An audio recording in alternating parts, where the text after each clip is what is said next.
Now, welcome back to the Friday Business Center, where we talk matters, lifestyle and entertainment.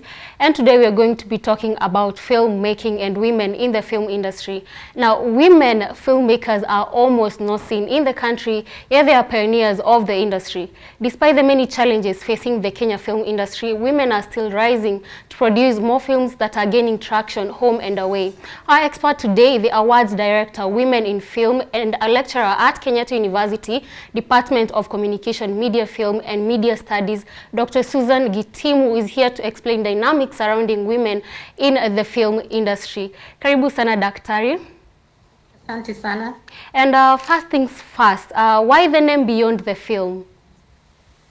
The name Beyond the Film came to mind because we thought of doing something beyond filmmaking. And that is, we have the film making itself, we have the film business, but we felt there's much more that goes beyond that whole aspect of filmmaking.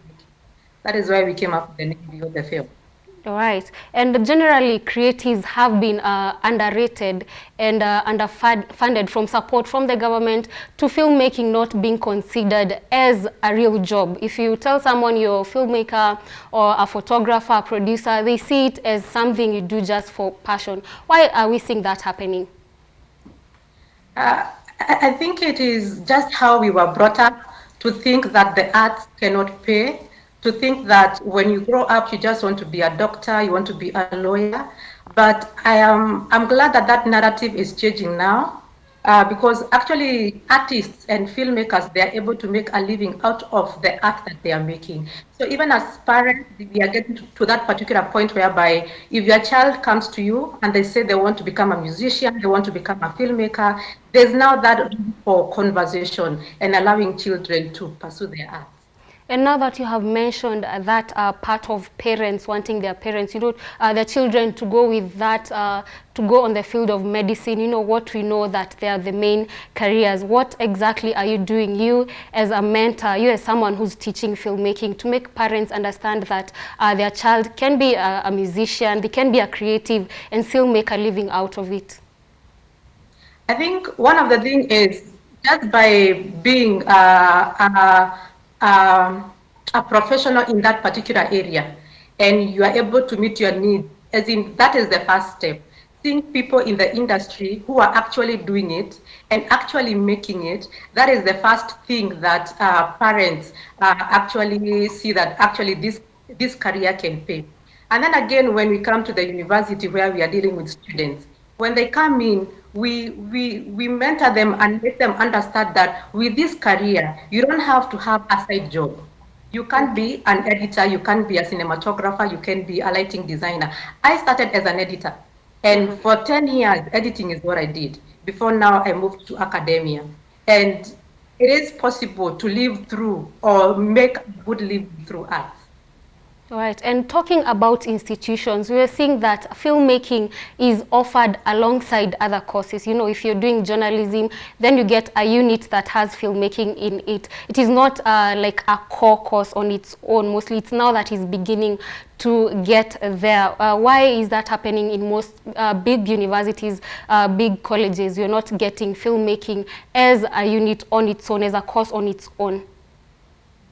I think we can say previously, the art probably had not been accepted as much, or probably it could have the finances that come with filmmaking.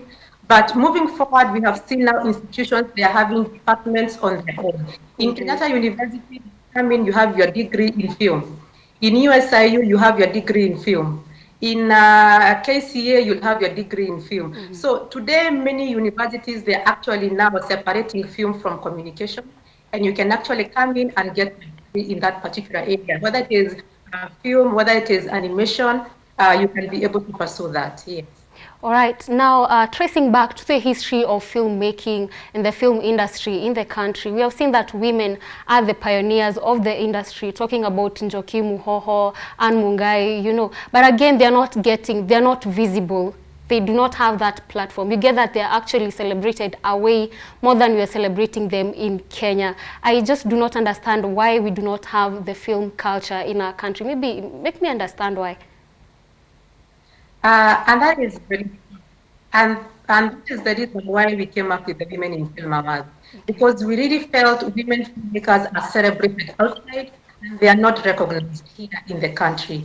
And sometimes you'll find situations whereby if a woman filmmaker takes a role, yeah, that role is not credited to that particular woman filmmaker.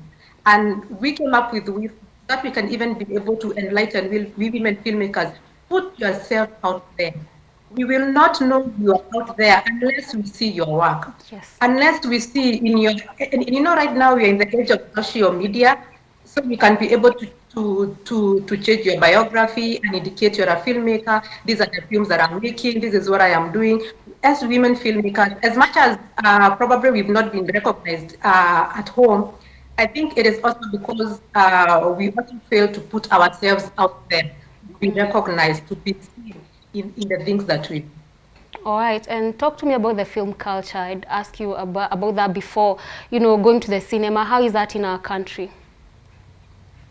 Now, of course, now going to the cinema with the coming of these other digital platforms, the fact that now I can sit at home and watch a film on Netflix and on Showmax, just watch a film at the movie, we are seeing a change in trends of cinema going trends.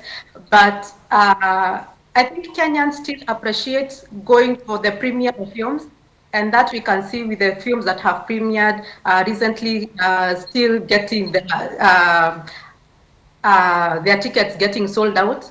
But and then again, now there are also other platforms that are coming in and other strategies that filmmakers are using to Yeah. make sure that the film culture does not end in the country.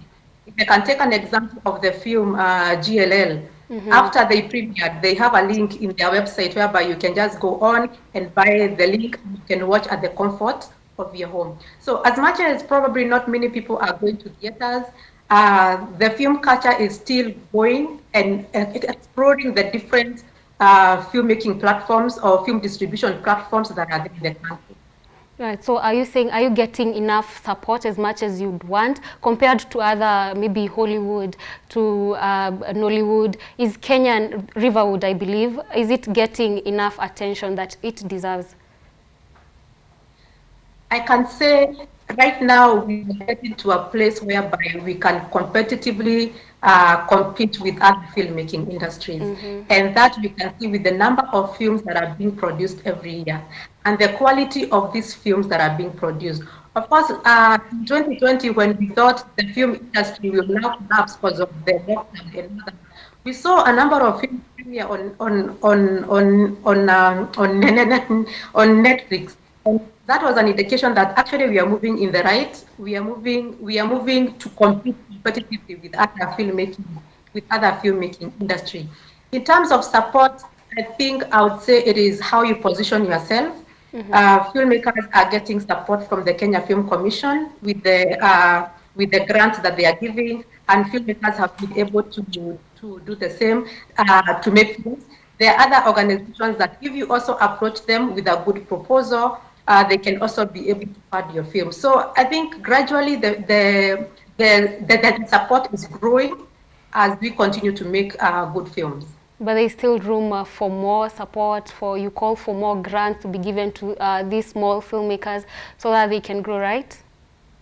Oh yes, and especially if this support can come also from institutions like banks. If I can go to a bank with my script or yeah, if I can go to the bank with my script and they can be able to use that probably as collateral or fund me in a way that I can be able to make that particular film. I think financial institutions can try and come up with a product that can be suitable for filmmakers as well. Okay, now let's shift gears a bit for a moment to the Women in Film Awards, which has really gotten a lot of attention, and it's just been a couple of years. Now, where did that idea come from? How did you nurture it? The idea came up in November 2019. Yeah. We had attended a Women in Film conference that had been organized by an organization called ASMO. And it is after this particular meeting and the conversations that were there that a few friends of mine, we felt that it is important that we celebrate women here in Kenya. And if we don't celebrate them, who else do we expect to celebrate them? Yeah. So we felt it is important that we start this award, and then we thought, when is the very best time to have these awards? Then we thought the very best time is to have it coinciding with the International Women's Day.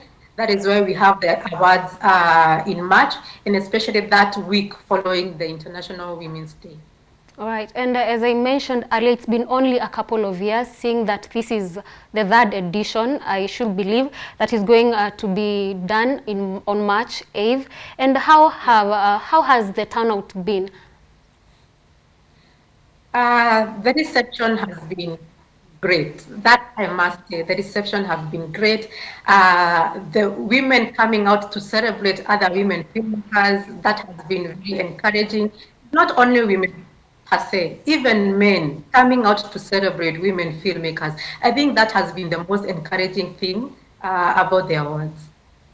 All right, and I saw that you added categories such as the kids actresses now. Does that mean that you're mentoring girls to become women filmmakers? And is it something that you're planning to keep going as you continue with these awards?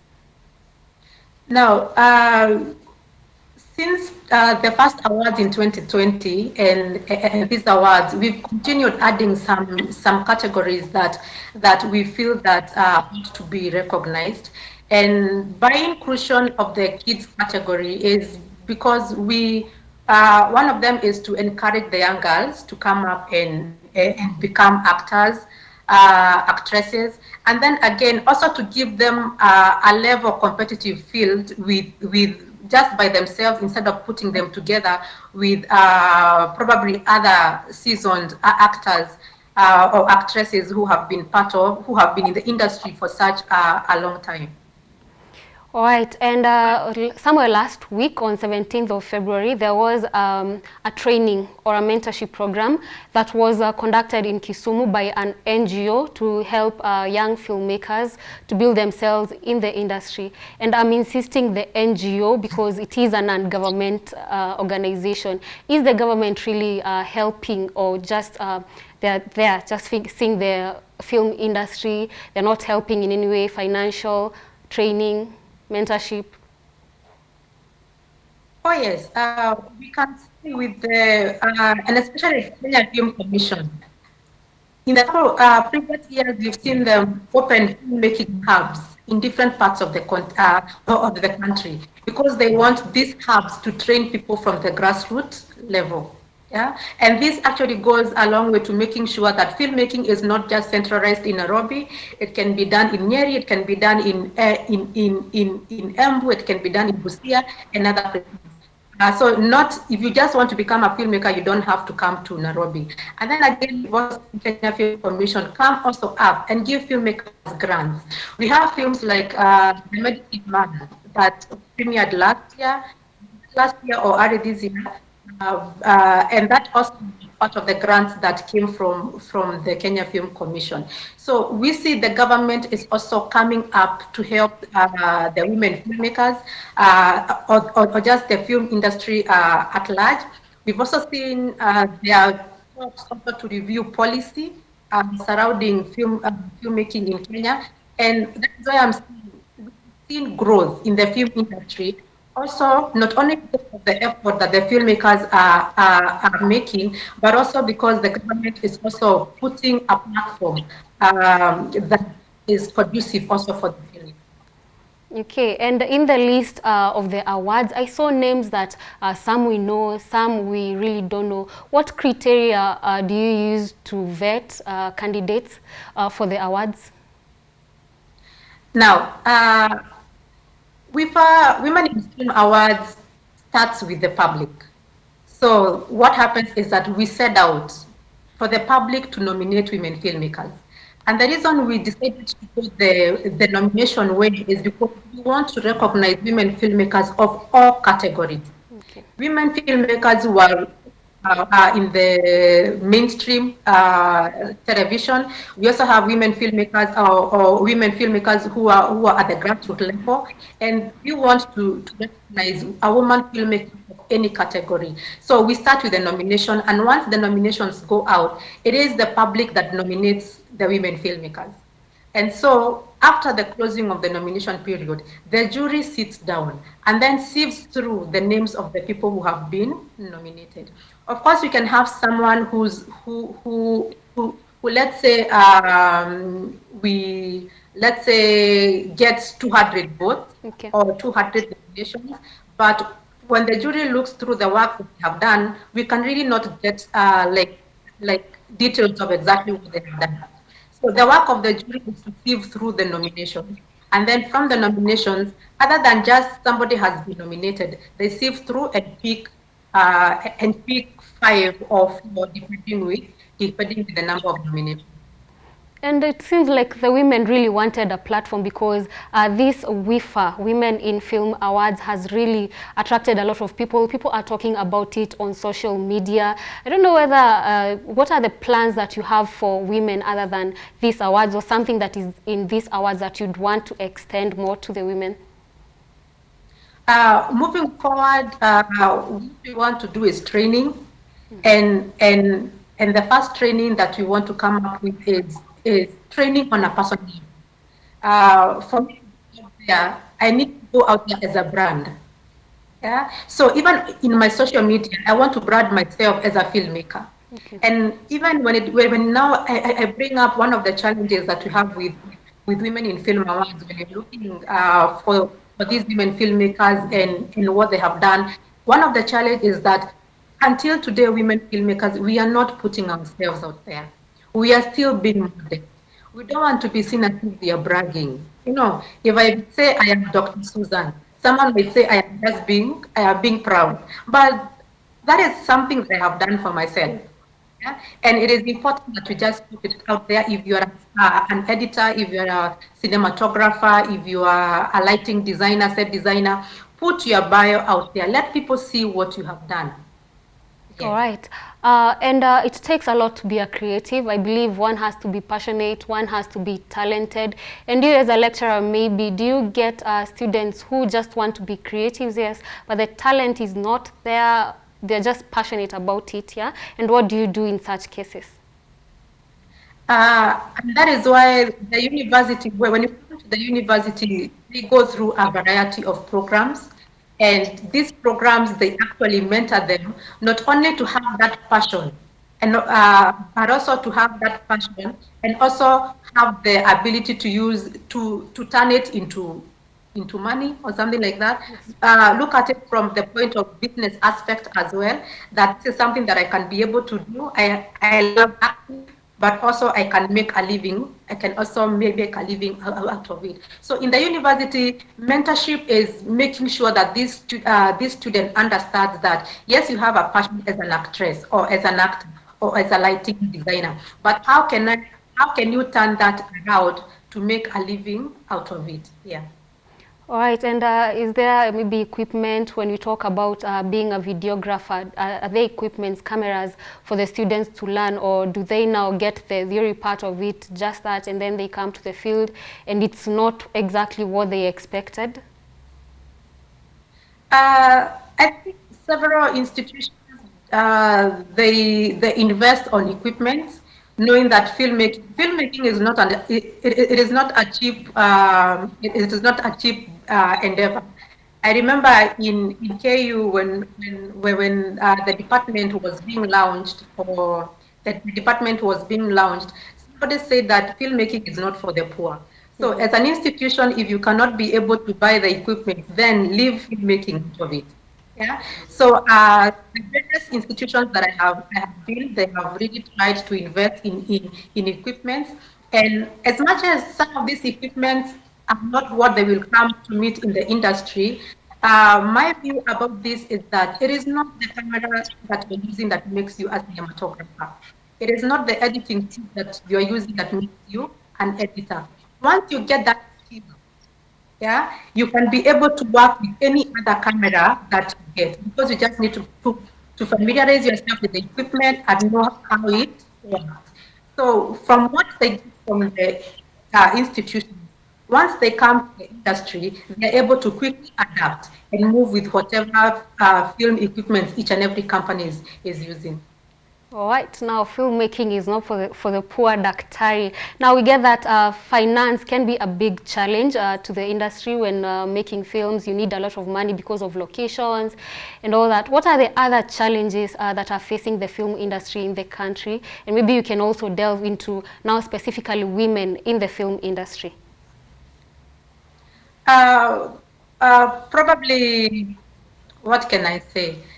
I think one of the challenge or one of the things that probably we need to look out for is probably the stories that we tell.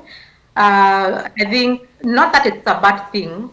We've seen a lot of let's say like TV serial dramas being adapted, and like I think yesterday we were in a sitting and someone was asking, are we unable to come up with our own stories? And probably that is one of the things that we ought to look out. Instead of going so much into adaptation, why are we not coming up with our own, with our own films or our own serial dramas? I'm not saying that all of them are adapted, but it is now a trend that is happening. But even if that is a trend that is happening, we can still see how they take these stories and they twist them and they make them locally ours. If you watch a show like Kina, you will see, as much as it is an adaptation, you still get to see that you can still identify with whatever it is happening as if it is our own local, as if it is our own local story. Of course, the other challenge or that we could explore is in terms of probably policy classification, so that filmmakers can also have can also be able to produce. We have in film we have different genres, yeah, and filmmakers then can be able to produce films in other genres like horror, like some of these horrors, as in some of these genres that we have not seen produced in the country yet. All right, and Dr. we have seen repetition of shows on TV. As you have said that you can catch these films on theater, on social media, but is the mainstream really supporting the film industry? Because you're seeing even some of the cast that, like our own Charles Bukeko, who passed on earlier, we can see that some of the shows that he had on are still running, yet there are new films being produced. Why are we not seeing them on the mainstream media? Now, I think that is an institutional policy or something like that. But then again, that is not something that I would want to so much give the reason why, because every institution has the way in which they do procurement, or probably they have whatever contract that they had with the makers of these shows. So I think that is institutional based. But then again, it also could be that probably as filmmakers, we are not getting content to these TV stations, or it could be the TV stations, they want to produce their own content in their own way. So the reason why it's quite diverse. All right, and as we wind up, is the aim of WIFA to bring women filmmakers together and to give them a platform being achieved, or we still have a distance to go? Uh, we have managed to give women filmmakers a platform that they can be celebrated. And uh, this is the third year, and we still look forward to celebrate women filmmakers moving forward, even in the coming years. The other thing that we intend to do is to actually link them with filmmaking services that they can actually need as they move forward. And that is why this year we also hope to have we are also hoping to have booths for some of the filmmaking services, so that they can come and see what is available for them. They can come and see if they want marketing. I can be able to approach this particular person. And if you look at issues to do with marketing now, we see a lot more film marketing and distribution organizations coming up, because filmmakers are making film, but they don't know where to take these films. Yeah, and so we are having institutions now that are coming up, and now we are here. We are ready to get your film. And sometimes marketing a film does not mean that you're making money. People make films for different reasons. Sometimes someone can make a film just to be known, you know, and they can decide I want to put my film on YouTube. I just want to have my film featured in variety of film festivals. Yeah, and eventually they get to meet their goals if they go through a distribution company.